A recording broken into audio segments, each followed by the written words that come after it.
بسم اللہ الرحمن الرحیم، اللہ کے نام سے جو رحمان اور رحیم ہے۔ وَلَقَدْ يَسَّرْنَا الْقُرْآنَ لِلذِّكْرِ فَهَلْ مِن مُدَّكِرٍ۔ ہم نے اس قرآن کو نصیحت کے لیے آسان ذریعہ بنا دیا ہے، پھر کیا ہے کوئی نصیحت قبول کرنے والا؟ اعوذ باللہ من الشیطان الرجیم، بسم اللہ الرحمن الرحیم،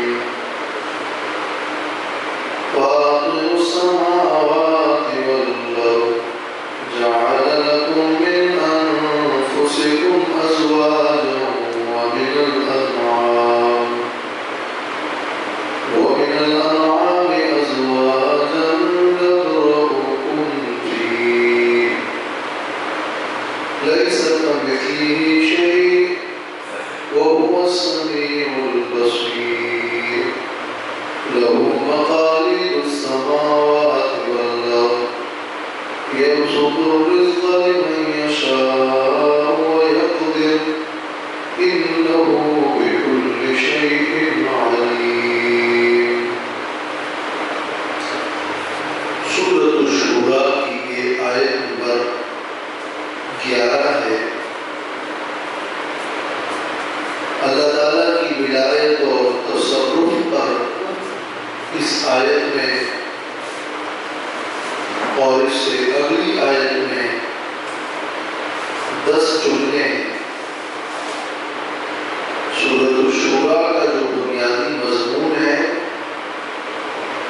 وہ یہ ہے کہ تمام انبیاء علیہ السلام کی تعلیم یہ رہی ہے کہ ولایت، تصرف اور حاکمیت اللہ تعالیٰ کے لیے ہے۔ چنانچہ اللہ تعالیٰ کا تعارف اور اللہ کی ولایت اور تصرف پر اللہ تعالیٰ کی صفات کو بیان کیا جا رہا ہے۔ پہلا جملہ، پہلی صفت، فاطر السماوات والارض، پیدا کرنے والا ہے آسمانوں اور زمین کا۔ فاطر فطر سے، فطر چیرنا، پاڑنا، گویا عدم کے پردے سے وجود بخشنے والا خالق، عدم کے پردے کو چاک کر کے زمین و آسمان کو وجود بخشا، وہ خالق ہے۔ دوسرا جملہ، جعل لكم من انفسكم ازواجا، اس اللہ نے تمہارے لیے بنائے ہیں تمہارے نفسوں سے ہی بیویاں، من انفسکم یعنی من جنسکم و شکلکم، تمہاری جنس سے، تمہاری ہی شکل کی طرح اللہ نے تم پر احسان کر کے فضیلت بخش کے تمہارے لیے جوڑے پیدا کیے، تمہاری بیویوں کو تمہارے جنس سے بنایا تاکہ وہ تمہارے لیے سکون و آرام کا ذریعہ بنے۔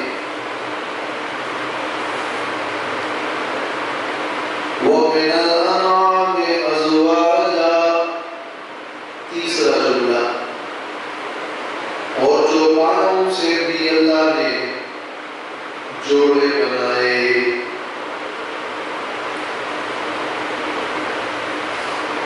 یہ دونوں نظام جو اللہ نے پیدا کیے ہیں، توالد اور تناسل کا یہ نظام،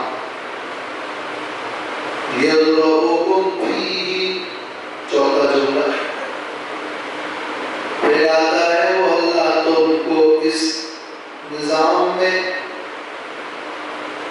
یذرؤکم تمہیں پھیلاتا ہے۔ تفسیر مدارک میں یذرؤکم کا مفہوم بیان کیا ہے، یکسرکم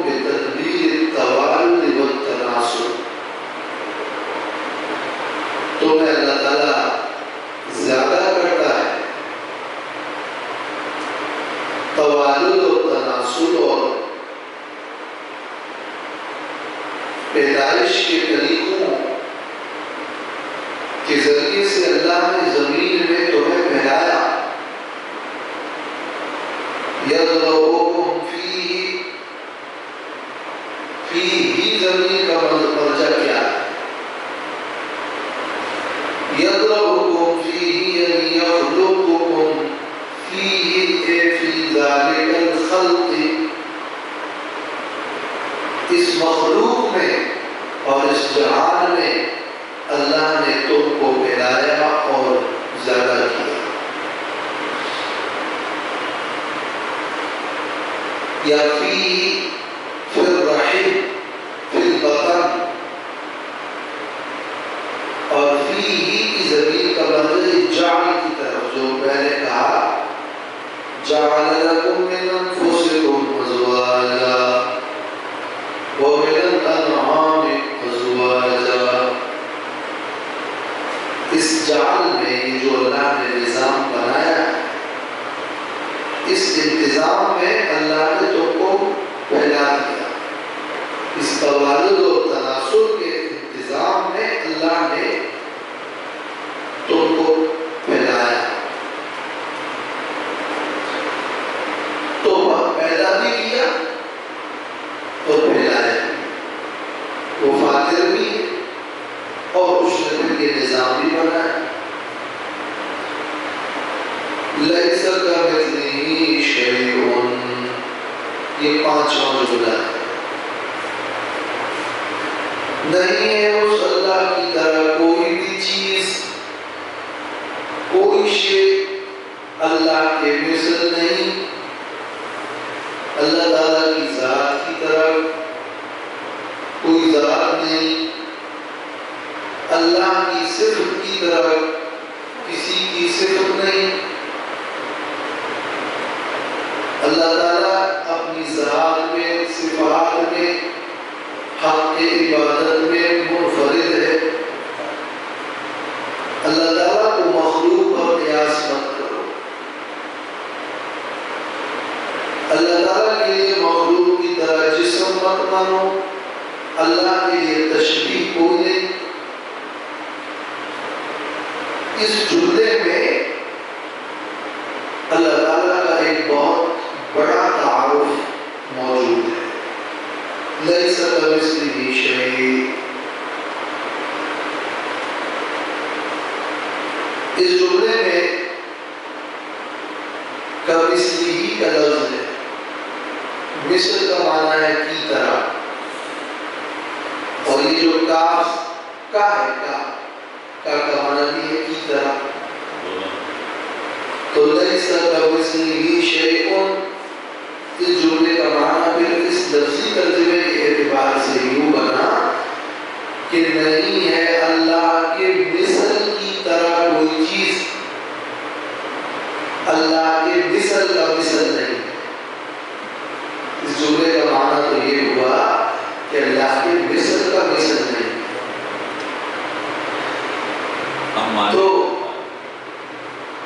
کاف بھی ہے اور مثل بھی ہے، یہ ڈبل ہو گیا. تو مثل کی طرح نہیں. تو اس میں اللہ کے مثل کی نفی ہوگی. تو کیا اللہ کا مثل ہے؟ مثل بھی نہیں ہے. اور جملے کا معنی یہ ہے کہ اللہ کے مثل کا مثل نہیں ہے. تو اس جملے کے عربیت کے اعتبار سے بھی، اس سوال کے حل کے اعتبار سے، جملے کی بھی درستگی اور مفہوم بتانے کے لیے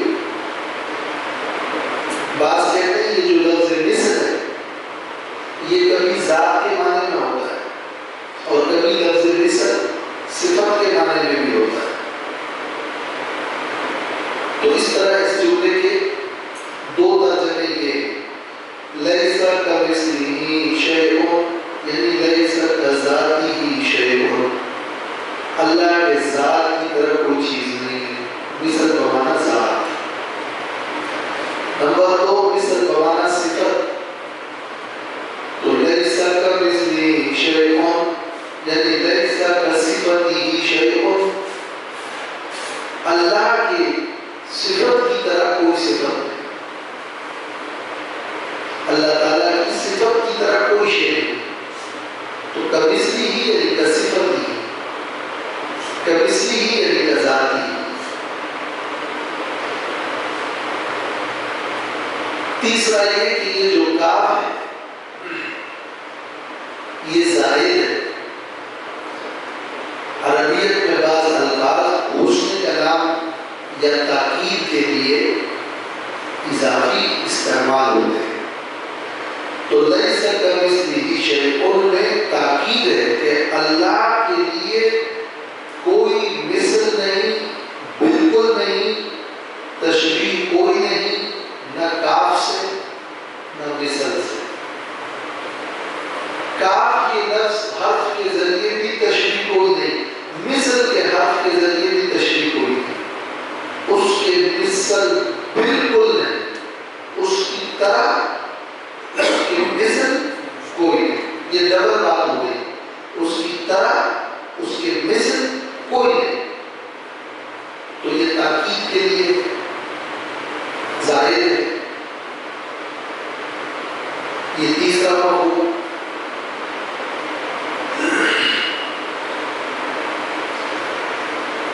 سب سے بڑھ کر بات یہ ہے کہ قرآن مجید عربی محاورات کے مطابق ہی نازل ہے. عربی لوگ جب یہ بولتے ہیں کہ لیس کمثلہ شیء، اس کے مثل کوئی نہیں، تو وہ اس کا مفہوم کیا لیتے ہیں؟ وہ اس کا مفہوم یہ نہیں لیتے کہ اس کے مثل کا مثل نہیں اور مثل ہے.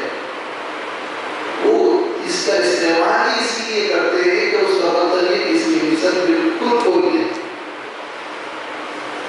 تو اسی عربی محاورات کے مطابق اس لفظ کا استعمال ہوا ہے. عرب میں محاورہ ہے مثل لا یبخل، تیری طرح کا آدمی تو کوئی بخل نہیں کرتا. تو اس کا مطلب یہ نہیں ہوتا کہ آپ بخل کرتے ہیں اور آپ کی طرح کا آدمی بخل نہیں کرتا.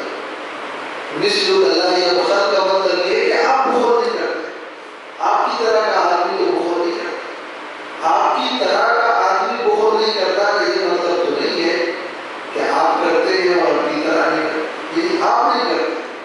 مثل لا یبخل، تو یہ جو مثل لا یبخل ہے اس میں آپ بھی تھوڑا کہ آپ بخل نہیں کرتے.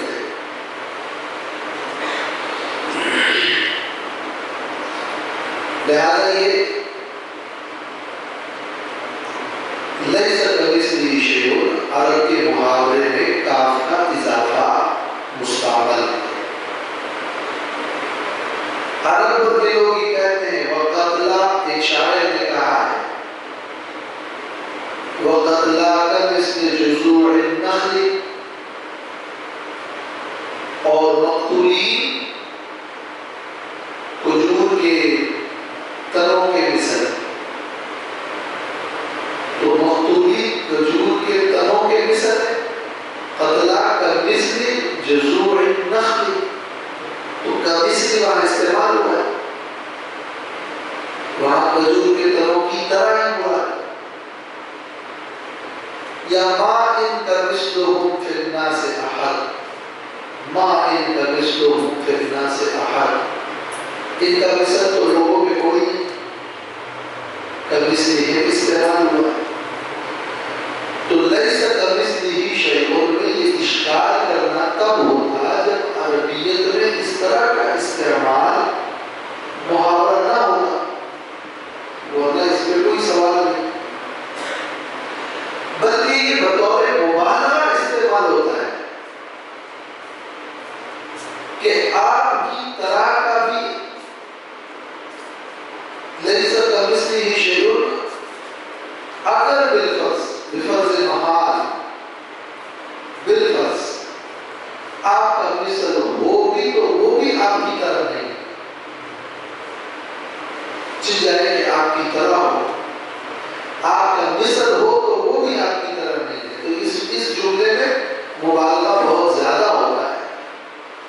لیس کمثلہ شیء نہیں ہے اللہ کے مثل کی طرح کوئی چیز. تو اس عربیت اور کاف اور مصر کے لفظ میں انتہائی تاکید سے یہ بات سمجھانا مقصد ہے کہ اللہ کا کوئی مصر نہیں. اور جب اللہ کے مصر کا مصر نہیں ہے تو مصر تو خود نہیں ہے. اس لیے کہ اللہ کے مصر کا مصر ہوگا تو اللہ پھر اس کا مصر ہوگا. تو اللہ کے مصر کا مصر نہیں ہے. اگر مصر کا مصر ہوگا تو اللہ اس کے مصر ہوگا. تو مصر کا مصر نہیں ہے تو اللہ کا مصر نہیں ہے.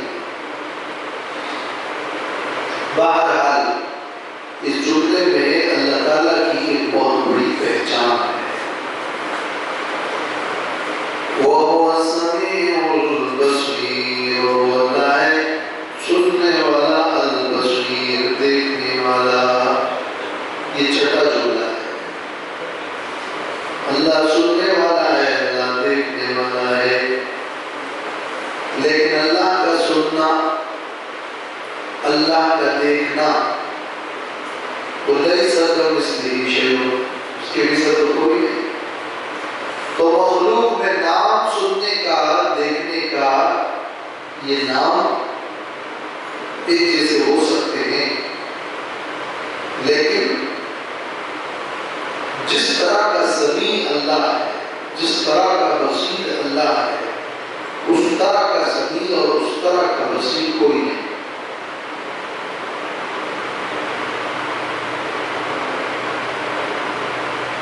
لَهُ مَقَالِيدُ السَّمَاوَاتِ وَالْأَرْضِ، یہ 7واں جملہ ہے. اسی اللہ ہی کے لیے ہیں کنجیاں آسمانوں کی اور زمین کی. اور کنجیوں کا مطلب خزانے. تو کنجیاں اللہ کے پاس ہے، خزانے بھی اللہ کے پاس ہے.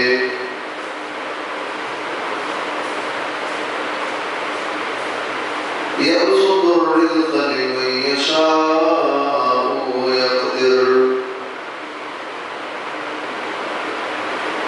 کشادہ کرتا ہے رزق اور روزی جس کے لیے چاہتا ہے، وَيَقْدِرُ، اور تنگ کرتا ہے جس کے لیے چاہتا ہے روزی کو. اب کس کے لیے روزی کشادہ کرنی ہے اور کس کے لیے روزی تنگ کرنی ہے، اس کو اللہ جانتا ہے. اس میں اللہ کی ہی حکمت ہے اور اللہ کا عدل تام ہے. تو اللہ نے عدل کے مطابق روزی دیتا ہے. یہ صفات ہے اللہ کی. یہ 10 جملے ہیں اور 10 صفات.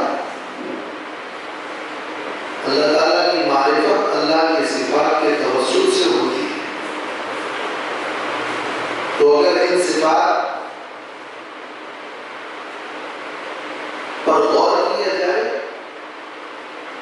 اور اس کے علاوہ بھی اللہ تعالیٰ کے جو اسماء الحسنی اور صفات ہیں اس کا استحضار کیا جائے تو اس کے نتیجے میں اللہ کی معرفت بھی ہوگی اور بندہ اللہ کے قریب بھی ہوگا اور یقین مزید پختہ ہوتا ہے.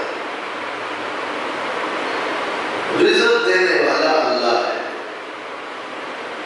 رزق کشادہ کرنے والا بھی اللہ ہے اور رزق کم کرنے والا بھی اللہ ہے. اور کس کو کتنا دینا ہے یہ اللہ جانتا ہے. نحن قسمنا بینہم معیشتہم، اللہ نے فرمایا ہم نے ان کے درمیان معیشت کو تقسیم کیا. وَمَا مِن دَابَّةٍ إِلَّا عَلَى اللَّهِ رِزْقُهَا، کوئی جاندار نہیں مگر اللہ ہی پر اس کا رزق ہے. إِنَّ اللَّهَ هُوَ الرَّزَّاقُ ذُو الْقُوَّةِ الْمَتِينُ، بے شک اللہ تعالیٰ رزاق ہے اور بڑی طاقت والا ہے. روزی کے اسباب بھی وہی فراہم کرتا ہے. اور یہ اعتقاد مضبوط ہونے کے نتیجے میں کیا ہوتا ہے، بندہ آرام سے اور سکون سکون سے ہو جاتا ہے، بے فکر ہوتا ہے، حرص نہیں کرتا ہے، قناعت پیدا ہوتی ہے اور رجوع کرتا ہے اللہ کی طرف اور مانگتا اللہ سے ہے۔ چنانچہ اسی کے لیے پھر وہ درود شریف بھی پڑھتا ہے، استغفار بھی کرتا ہے، دعائیں بھی کرتا ہے، وظائف بھی پڑھتا ہے۔ اِنَّهُ بِكُلِّ شَيْءٍ عَلِيمٌ، بے شک وہ اللہ ہر چیز پر ہے علم والا، بے شک وہ اللہ ہے ہر چیز پر علم والا۔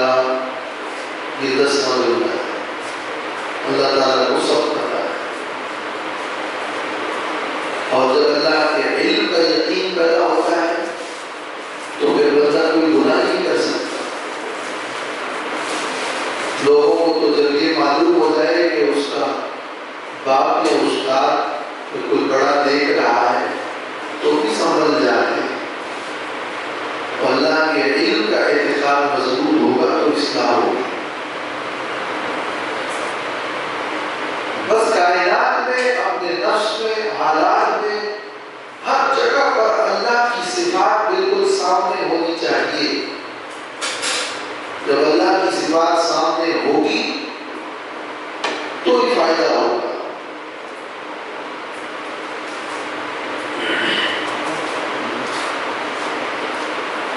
اسی آیت میں ایک بات ترجمہ کر لیتے ہیں۔ پیدا کرنے والا ہے آسمان اور زمین کا، جعل لکم من انفسکم ازواجا، اللہ نے بنائے ہیں تمہارے لیے تمہاری ہی جنس سے تمہارے جوڑے، ومن الانعام ازواجا، اور بنائے ہیں چوپایوں سے بھی جوڑے، یذرؤکم فیہ، اللہ پھیلاتا ہے تم کو اس میں، لیس کمثلہ شیء، نہیں ہے اس اللہ کی طرح کوئی چیز، وہو السمیع البصیر، وہ اللہ ہے سننے والا دیکھنے والا،